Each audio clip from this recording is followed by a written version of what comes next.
الصلاة والسلام أبدا على النبي الهاشمي أحمدا.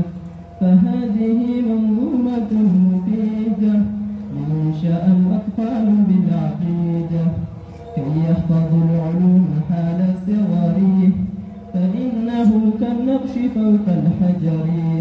أرجو لها القبول بين الناس، تكون في التوحيد كالأساس. فمصدر العقيدة الصحيحة الآي والرسول خذ نصيحة. بفهم أصحاب القرون الأولى من حاد عن أقوالهم مخذولا. وأول السؤال عن ربي فهو الإله الحق دون ريب. عرفته بالخلق والآيات قد استوى في عرشه بالذات. وأمره العظيم بالتوحيد نهى عن الإشراك والتمجيد.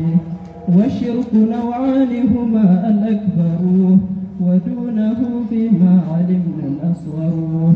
له فقط أن تصرف العبادة من دون نقصان ولا زيادة. منها الصلاة والصيام والدعاء فاحفظ فخير طالب من قد وعى. شروطها الإخلاص والمتابعة حتى تكون يا بني نافعة. إسلام والإيمان والإحسان أصول هذا الدين والأركان.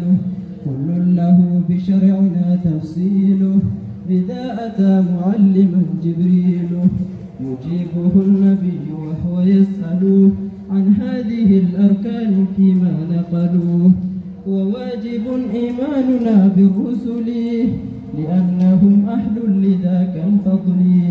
يدعون للتوحيد والإيمان والكفر بالأصنام والأوثان.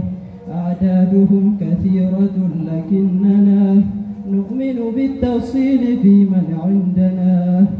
20 بعد 5 قد وردت أسماؤهم معلومة اشتهرت. الأول المنصور بالطوفان والخاتم البشير من عدنان. نبينا المبعوث للأنام جميعهم بدينه الإسلام. فلا رسول بعده ولا نبي لأنه الأخير منهم يا صبي. أخلاقه عظيمة مزدانة الصدق والعدل مع الأمانة. واجبنا تجاهه محبته طاعته تعظيمه ونصرته. وحب آل البيت والصحابة لمن يريد الفوز والإصابة.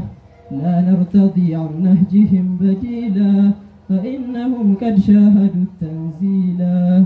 بفهمهم يتضح المنقولا لأنهم قد صحبوا الرسولا. وعصرهم أفضل من سواه كذا أتى نصا بما معناه.